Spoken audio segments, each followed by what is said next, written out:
얘기하고 있는 것 같은데 저는 그렇게 보지 않거든요. 아직 한덕수 권한대행과 이처럼 경제부총리 모두 우리 당이 여당일 때 국민의원을 활동했던 분들이기 때문에 비슷한 생각을 같은 생각은 계속 보일 겁니다. 그러면 계속 탄핵과 할 건지 좀 궁금합니다. 최상목 새로운 권한대행 요 얘기는 제가 뒤에서 조금 더 구체적으로 여러 가지 질문으로 드리고 지금 이 한덕수 권한대행 오늘 뭐 직무가 일단 정지된 한덕수 대행의 반응은 우리 조기현 부위원장님께서 하시고 일단은 한덕수 권한대행이 뭔가 착각하고 계신 것 같은데 뭔가를 국정 안정을 위한 수준을 매우 잘하고 있는데 부당하게 타락된 게 아닌가. 저는 총리로서의 직무와 관련해서 다른 사연을 다 터치하고 7월 3일 국무회의에 출석해서 위헌적인 비상경을 막지 않았습니다.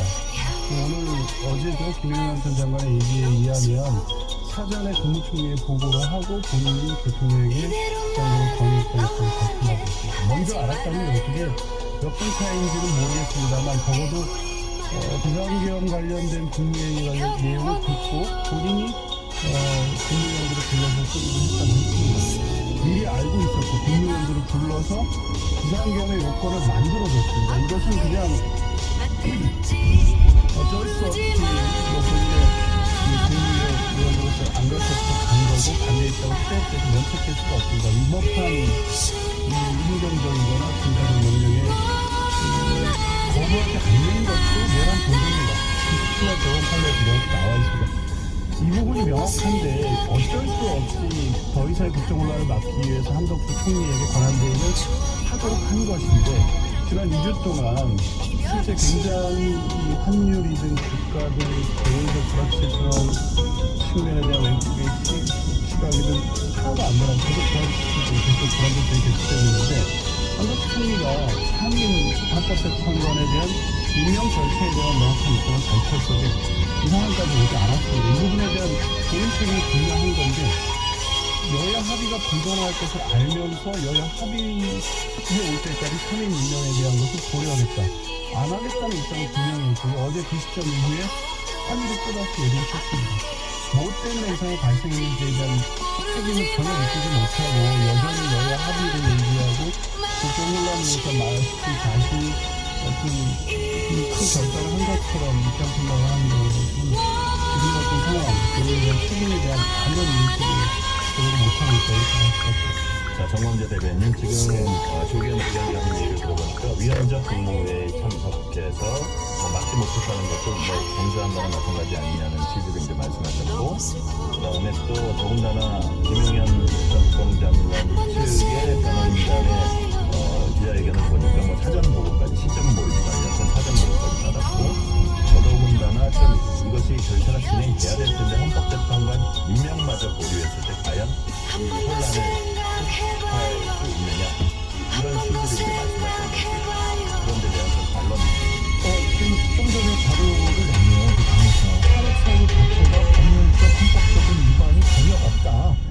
민주당의 일방적 주장이고 사실관계가 아니기 때문에 그래서 권한쟁의 심판을 신청한다는 건데 아까 뭔 권한이 침해됐느냐라고 얘기하셨는데 탄핵 소추안 심의 표결권이 침해됐다 이렇게 우리 당이 그 자료를 냈습니다.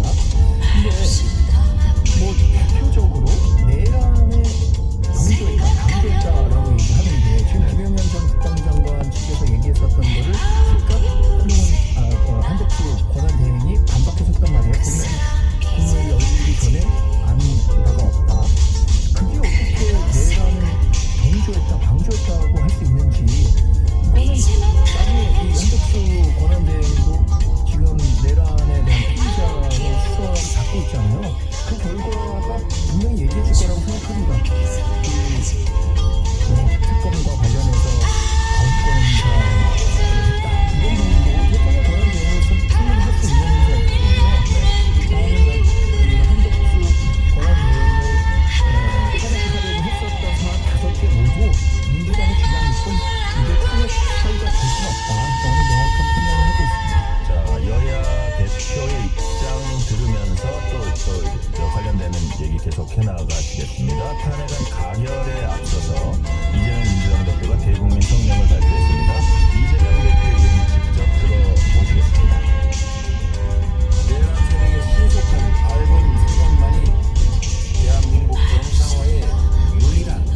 진화비, 경제위기 극복, 민생 회복의 길입니다.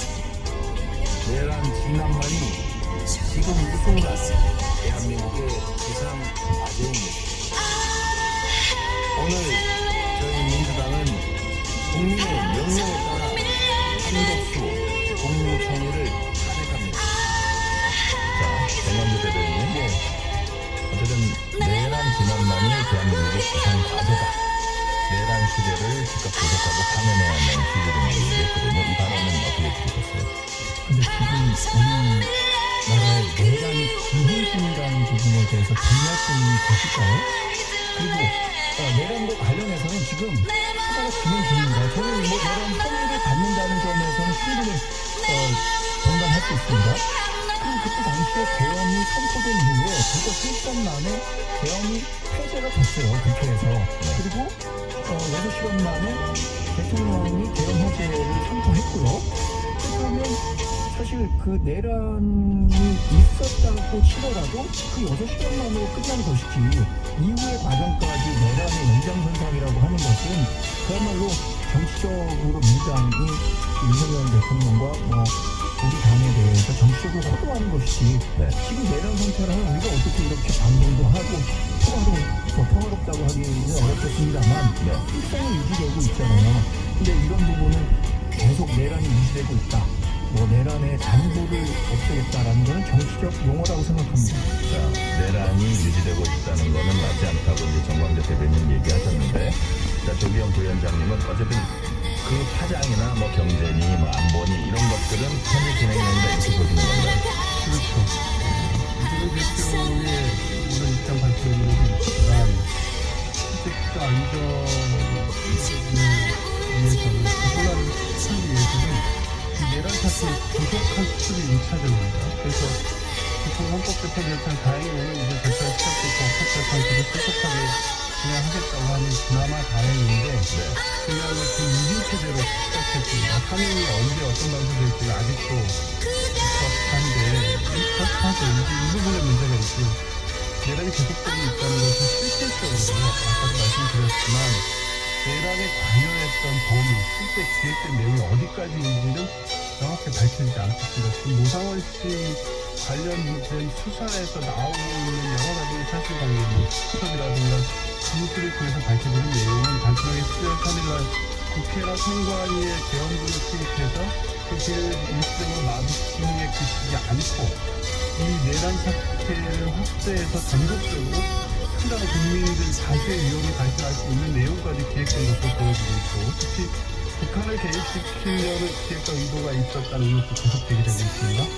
이 부분에 어디까지 누가 방해했는지에 대한 명확한 규명이 되지 않은 상태에서 여전히 특징을 부여받은 현장에 대한 복귀 의무 해제가 며칠 전에 그것도 일반 의원들이 방송에 적극적으로 나가서 관련 개보 내용을 공개하고 국방부 관한 계획에 대해서 지적함으로써 이제 이루어진 겁니다. 이런 전체적인 상황을 보면 내란이 끝났냐 그렇게 보지 않고 있고 실제 국민들의 시사원으로 실감하고요. 관련된 보도가 나올 때마다 혹시 감사의 무슨 일이 있지 않았나라는 우리가 걱정을 계속하고 있습니다. 그 상황에서 국민의원들이나 내란 집회 기관이 윤석열 대통령, 김영삼 장관의 입장을 한번 보십시오.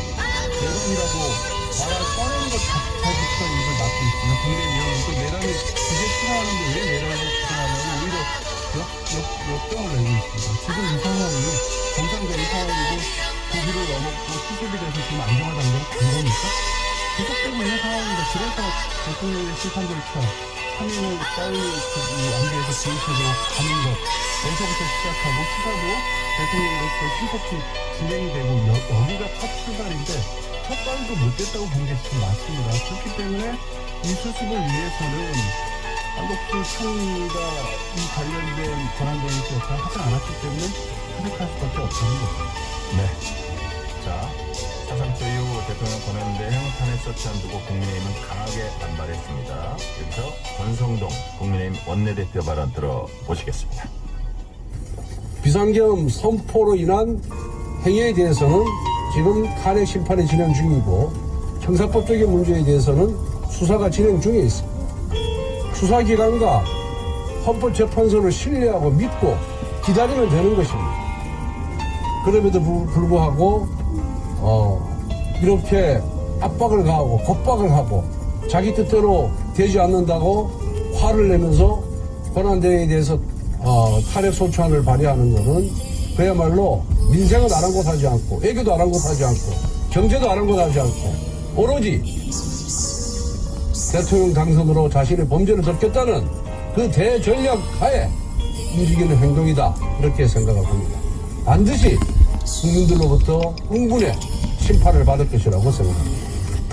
조기현 부위원장께 한 번 더 여쭤볼게요. 권성동 원내대표는 대한민국을 초토화시키는 국정 테러다, 규탄한다 그랬고, 민생, 경제, 외교 다 심각한 타격을 줄 것이다, 이렇게 얘기를 했고요. 또 어떤 얘기도 했냐면 이재명 민주당 대표의 사법 리스크를 덮고 조기 대선을 치르기 위한 속도전이다, 이런 취지로 또 얘기를 했습니다.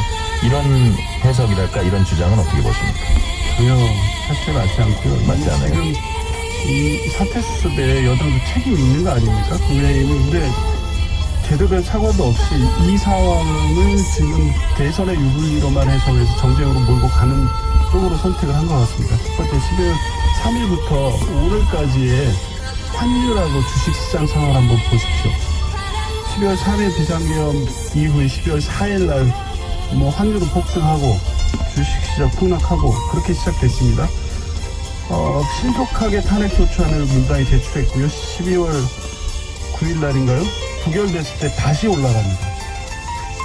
다소 14일 날 가결 이후에 다소 안정세를 보이다가 그 이후에 한덕수 권한대행이 특검에 대한 거부, 또 이 3인 재판관에 대한 부정적 인사를 표명하는 순간부터 다시 출렁이기 시작하다가 지금 최악의 상황이 됐습니다. 지금 이 상황은 아시면서 이런 말씀을 하시는 것 같은데요. 경제 상황의 악화는 이 탄핵 비상계엄과 내란으로 촉발된 이 상황이 조기에 수습되지 않는 것에 대한 대외적 불확실성의 문제이지 탄핵과는 무관하다는 것이고요. 특히 이 문제를 이재명 대표의 사법 리스크, 대권하고 연결시키는 것은 이 상황 자체를 지금 국민적 시각에서 국민의 불안감을 어떻게 해소할지 문제로 전혀 접근하지 않고 철저하게 당리 방향만 따지고 있다. 12월 4일부터 얘기가 나왔습니다.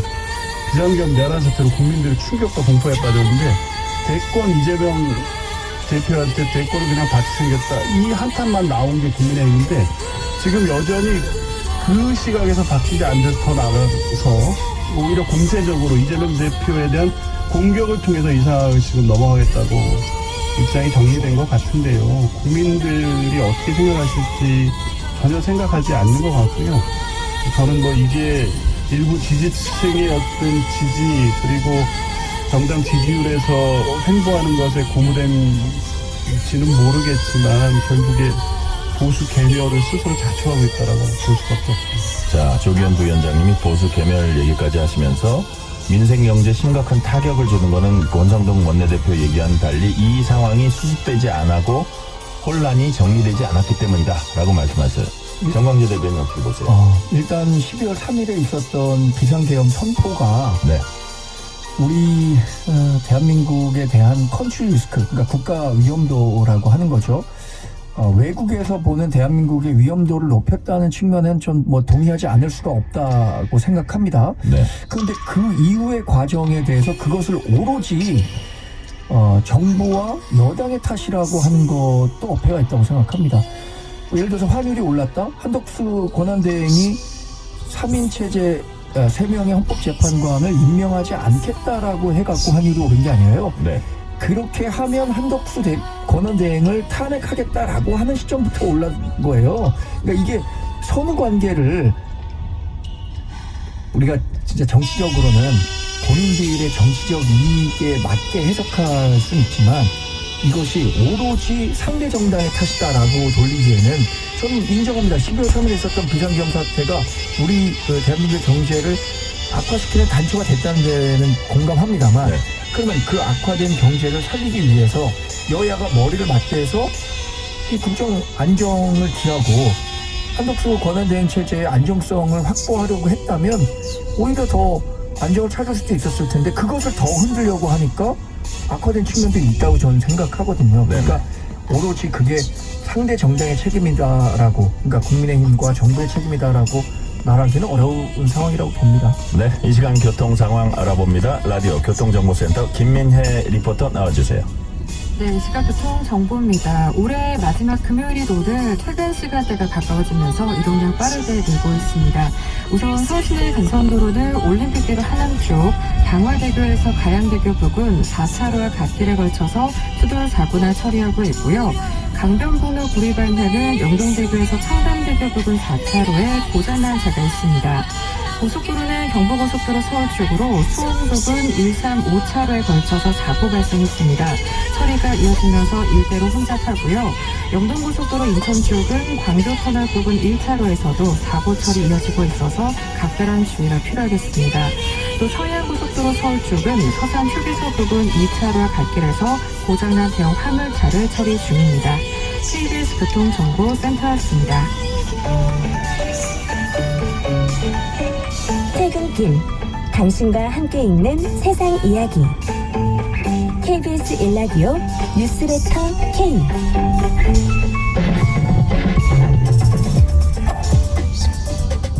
그래서 이제 결론은 최상목 경제부총리가 권한대행직 이어받게 되는데요. 지금 뉴스레터 정치 토크, 뉴스레터 K 정치 토크 정광재 국민의힘 대변인, 조기현 민주당 법률위 부위원장과 얘기 나누고 있습니다. 자, 권한대행직 이어받은 최상목 경제부총리, 조기현 부위원장님 어떤 결정을 내릴까요? 지금 핵심 현안들이 어떤 헌법재판관 임명, 그 다음에 이른바 내란 특검법, 김건희 여사 특검법, 어떤 전망을 하십니까? 최상목 권한대행이 일단 가져야 될 기초적인 원칙은 윤석열 대통령부터 임명받은 부총리로서 윤석열을 대통령을 대신한다는 생각은 하시면 안 될 것 같습니다. 윤석열 대통령은 내란 피해자고 이 사태를 초래했기 때문에 국민들이 위임한 이 권력을 행사해야 되는 권한대행입니다. 이게 가장 중요하고, 그렇다면 답은 나와 있죠. 3인에 대해서 즉각 임명해야 됩니다. 여기서부터 시작하면 됩니다. 만약에 그것이 안 되면 비슷한 상황이 또 벌어질 수밖에 없습니까? 민주당 입장에서. 국가의 입장은 지금 그렇습니다. 왜냐하면 그 외에 이 불확실성이 계속되는 게 가장 큰 리스크라고 보기 때문에 이 3인 지금 6인 체제로 계속 가면 지금 뭐 오늘 이제 그 윤석열 대통령 측은 소추 대리인단을 임명해서 그 준비기일에 들어오긴 했습니다만, 지금 절차에 임하는 자세를 보면 계속 시간을 끌겠다는 전략은 여전히 유지할 것으로 보여지고, 1차적 목표가 뭐겠습니까? 4월 18일 남은 문현배 인선 재판관의 임기가 끝날 때, 그러면 4인 체제입니다. 결정하기 어려운 상황이 되겠죠. 뭐 이런 거 염두에 둔 거 아니겠습니까? 이런 혼란이 계속 될 수밖에 없고, 과연 이런 상황을 이 대한민국 정부가 어떻게 처리하느냐를 보고 있는 겁니다. 이 외국인 투자자들, 또 신용평가기관, 각국 정부. 그럼 지금 최상목 권한대행이 뭘 해야 되겠어요? 이 부분을 먼저 해결하면 그 순간 이 외환시장이라든가 주식시장 등 시장의 반응을 보면 알 겁니다. 특히 경제부총리이기 때문에 이 부분을 모를 리 없기 때문에 선결 과제로 헌법재판관 임명에서부터 시작한다고 하면 최상목 부총리에 대해서 민주당도 뭐 협력해서 국정안정에 힘을 당연히 보태죠. 자, 정광재 대변인. 예. 이제 뭐 명목상으로 보면 물리적으로 1인 3역, 대통령 권한대행, 총리, 기재부 장관 역할까지 뭐 한꺼번에 해야 되는 뭐 그런 상황이라고 볼 수도 있는데, 이런 얘기를 했어요. 최상목 부총리가 이제 권한대행이라고 봤을 때 권한대행의 권한대행 역할은 매우 제한적이다. 네. 이런 말을 왜 했을까요? 전 이게 그 앞으로 헌법재판관을 임명하는 과정에서 네. 일종의 암시가 아닌가라는 생각도 했습니다. 왜냐하면 결과적으로는 한덕수 권한대행의 탄핵이 이루어진 것은 헌법재판관 3인을 본인이 임명하기 어렵다. 네. 권한대행으로서 적극적으로 이거를 여야가 합의하지 않은 상태에서 임명하기 어렵다는 것을 얘기하니까 그때 탄핵을 했단 말이에요. 그런데 권한대행의 권한대행은 한덕수 권한대행보다도 훨씬 더 이 국정 의사결정 과정에서 제한적일 수밖에 없는데, 한덕수 권한대행도 못한 것을 최상목 권한대행의 권한대행이 할 수 있겠느냐. 자, 못했을 때는 줄탄핵 어떤 걸 전망하십니까? 민주당이 또 탄핵한다고 나설까봐 걱정인데 그럴 것 같아요. 근데 그렇게 되면 결국에는 우리 그 국무위원 회의 자체를 못하게 하는 상황까지 간다면 정말로 국정 운영은 누가 할 것이냐, 이 부분에 대한 책임은 누가 져야 하느냐. 정말 안타까운 상황이 계속 반복될 것 같은데 저는 그래서 헌법재판소에서 네. 이 권한 대행이 헌법재판관을 임명할 수 있다라고 했잖아요. 이것에 대한 유권 해석을 해야 한다 내지는 하면 안 된다 라는 식으로 결정해 줬으면 좋겠어요. 어차피 헌법에 대한 마지막 해석은 헌법재판소에서 하는 거잖아요. 네. 할 수 있다라는 몽환 규정 때문에 지금 하지도 안 하지도 못하는 결정을 내리고 있는 거잖아요. 네. 권한 대행이. 그런 부분을 헌법재판소에서 한번 결론 내려줬으면 어떨까 하는 바람 갖고 조기현 부위원장님은 이 얘기에 대해서는 어떻게 보세요? 지금 권한대행이 헌법재판관 임명할 수도 있다는 것은 재량으로 할 수도 있고 안 할 수도 있다가 아니라 그 공백, 헌법재판소 헌법기구의 공백을 메우는 그것은 당연히 해야 된다까지 가 있습니다. 지금. 실제 국민의힘 빼고 그게 안 된다고 얘기할 데가 어디 있습니까? 대법원, 헌법재판소, 헌법재판소장이 3처장이 국회에서 얘기했고요. 지금 그저께 인사청문회 때 이번 3명의 후보자 공이 똑같이 국민의힘 추천 후보자까지 임명할 수 있다고 얘기합니다. 이거 할 수 있다가 아니라 네. 안 된다고 계속 주장을 하니까 할 수 있는 건데 왜 안 되냐는 거 견해인 거예요. 헌법재판소 그렇죠. 대법원 그렇죠. 2017년에 권성동 대표도 대법원장 추천목은 대통령 임명권, 형식적 임명권이니까 된다고 했습니다. 안 된다는 논리는 구인 체제로 간 것을 막기 위한 정치적 주장이고 국민의 힘만 그 입장을 갖고 있는 겁니다. 최상목 부총리가 그런 추가적인 해석 또 여야의 합의를 요구한다면 대행으로서의 자격도 없다고 볼 수밖에 없습니다. 왜냐 그리고 이 국정 불안정 공백 얘기하는데요. 지금 이번에 국무위원들 이 비상계엄 국무위원 심의 참여하셨었잖아요. 제대로 맞거나 목소리 낸 분들이 있습니까? 본인은 반대했다는 소극적 입장 정도로 면피하려는 정도 말고 그 부분에 대한 책임이 있는 겁니다. 이런 분들이 지금 상황에 사퇴했을 때 이렇게 소극적으로 나온다면 오히려 대통령으로부터 임명받지 않는 차관들이 그 직을 수행해도 각 부처 업무는 오히려 더 나을 수도 있다고 봅니다. 훨씬 정치적 책임에서 자유롭기 때문에. 그러니까 저는 그래서 네, 정광재 대변인. 헌법재판소에서 할 수 있다라고 했잖아요. 지금 한덕수 권한대행이나 최상목 권한대행의 권한대행이나 오랫동안 공무원을 하셨던 분들이잖아요. 이분들은 할 수 있다고 하면 안 해도 되고 할 수도 있다 이렇게 생각할 수 있을 것 같아요. 그러니까 국민의힘만 이거를 할 수 없다라고 얘기한다면 헌법재판소에서 지금 6인이 그 변론할 수 있잖아요. 그리고 6인이 모두 그 동의한다면 결론을 내려줄 수도 있는 사안이거든요. 그럼 해야 한다라는 강행 규정으로 해석해 준다면 국민의힘도 이렇게 해야 하는구나 라고 인식할 수 있을 것 같은데요. 네, 그 문제는 그 정도 됐고요. 윤석열 대통령 측이 오늘 헌법재판소에서 열리는 변론 준비기일에 출석했습니다. 자, 배보윤, 윤곽근 변호사 등 대리인들이 헌법재판소에 선임계도냈습니다. 그동안 사실 이래저래 좀 응하지 않는 모습을 보였었는데 변론 준비기일에는 딱 맞춰서 나왔습니다. 네. 조기현 부위원장님, 왜 그랬을까요? 일단 헌법재판소가 6인 체제로 당분간 간다는 게 확정이 됐기 때문에 실익이 없다? 그렇죠. 더 늦출 필요 없다고 본 것 같고요. 당초부터 헌법재판 절차를 지연하겠다는 전략은 여전히 유효하게 가고 있다고 보는데요. 이번 네. 첫 기일에서 송달 절차의 문제를 삼고 있습니다. 물론 절차 문제도 중요하게 탄핵 과정에 다툴 수는 있습니다만 누가 봐도 송달을 고의적으로 회피했다는 게 다 드러나 있는데 헌법재판소의 결정으로 송달 간주된 것부터 다투겠다고 하는 것에서 시작했고 네. 어쨌든 증인 신청도 했고 했는데 오늘 진행은 됐습니다만 실질적으로 애초에 준비기일에서 상당히 쟁점 정리하고 준비기일을 아마 2회 이상 잡을 생각이 없었을 것 같은데 추가 기일을 일단 잡았습니다. 네. 한 번 더 연장이 된 거죠. 2회 이상 갈 필요 없다고 보고요. 헌법재판소도 지금 보이는 태도는 분명히 신속 진행을 방향으로 가고 있는 것 같은데 문제는 지금 윤 대통령 측이 응했던 게 6인 체제로 계속 갈 거라고 보는 것 같고 네. 만에 하나라도 추가적인 재판관 임명이 된다고 하면 결국에 이 재판부가 변경에 따른 갱신 절차 때문에 또 이 증거조사 같은 거 다시 해야 되거든요. 시간이 또 걸려요. 또 절차 지연을 할 가능성이 높아서 제가 볼 때는 응하는 모양을 보이긴 했지만 4월 18일까지 재판을 끄는 전략을 계속 끌고 갈 것 같습니다. 네, 정광재 대변인. 네. 국회 측은 신속한 파면 이거 주장했고요. 윤석열 대통령 측은 국회 탄핵소추가 적법한지 그 여부부터 따지겠다고 했습니다.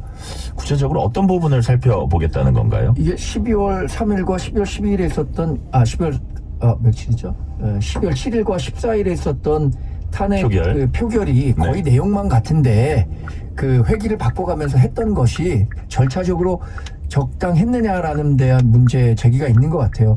근데 저는 탄핵 소추로부터 180일 이내에 헌재가